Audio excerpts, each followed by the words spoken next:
berdiri sejak tahun 1986 dan kelahirannya dirintis sejak tahun 1969.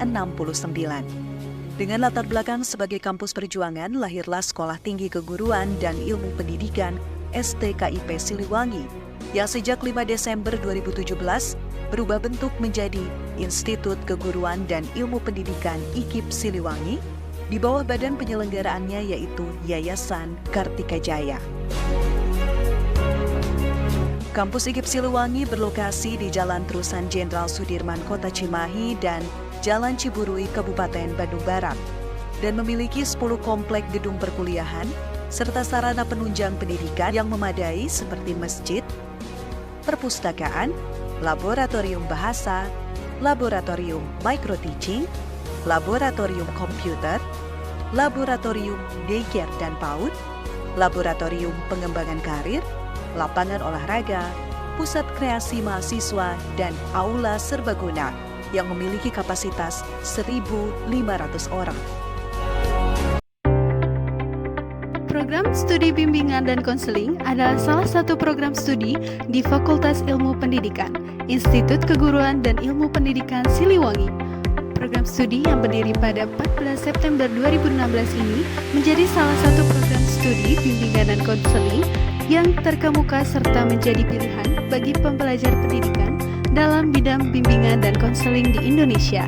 Program studi bimbingan dan konseling Institut Keguruan dan Ilmu Pendidikan Siliwangi mempunyai visi mengembangkan pendidikan di bidang layanan bimbingan dan konseling yang unggul dan berdaya saing global serta inovatif dalam bidang pendidikan berbasis penelitian, teknologi, multikultural, dan konselor entrepreneurship pada tahun 2037. Untuk mewujudkan visinya, program studi bimbingan dan konseling mengembangkan misi, menyelenggarakan pendidikan, pelatihan, pembelajaran, dan pembimbingan yang inovatif, unggul, dan berdaya saing global berbasis penelitian, teknologi, dan kewirausahaan yang bersifat adaptif, menghasilkan penelitian inovatif unggul dan berdaya saing global dalam inovasi pendidikan yang berbasis teknologi dan kewirausahaan, menyelenggarakan pengabdian yang inovatif, unggul, dan berdaya saing global dalam inovasi pendidikan yang berbasis penelitian, teknologi, dan kewirausahaan, mengembangkan kemitraan untuk mendukung keunggulan, daya saing global, inovasi dalam pendidikan yang berbasis penelitian, teknologi, dan kewirausahaan. Selain itu, program studi bimbingan dan konseling terus meningkatkan kualitas dan kuantitas penelitian dalam pendidikan bidang bimbingan dan konseling. Peningkatan kualitas dan kuantitas kegiatan pengabdian kepada masyarakat juga menjadi fokus program studi bimbingan dan konseling.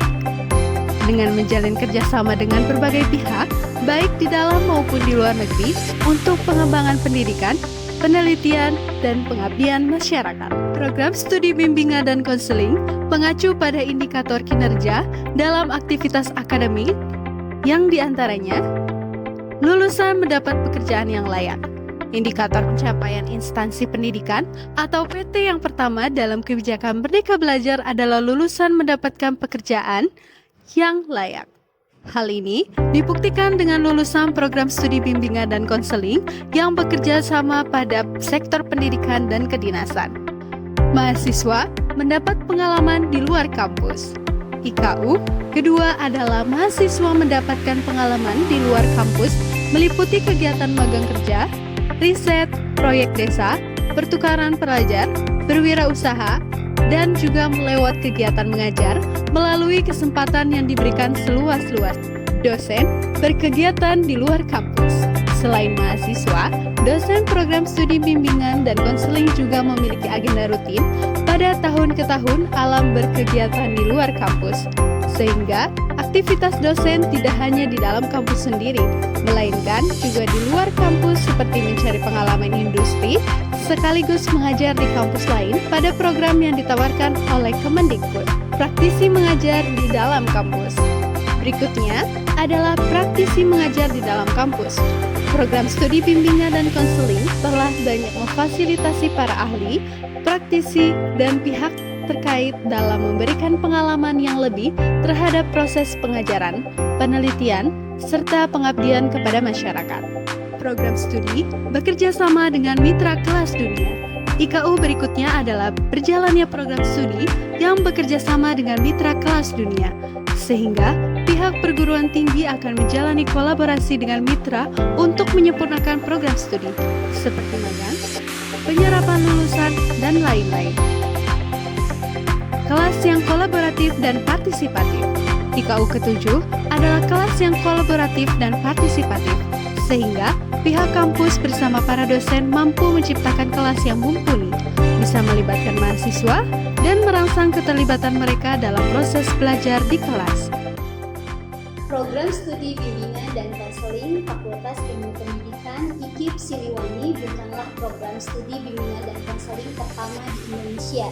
Tetapi program studi bimbingan dan konseling IKIP Siliwangi ini menjadi salah satu yang terfavorit khususnya di lingkungan Jawa Barat.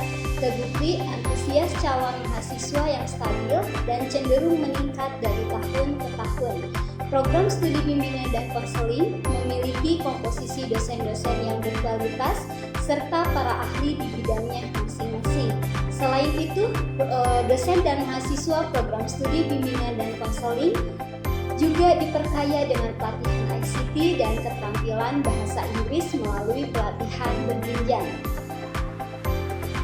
Terima kasih telah mempercayakan pendidikan Anda kepada Fakultas Ilmu Pendidikan IKIP Siliwangi yang inovatif, unggul, dan berdaya saing global.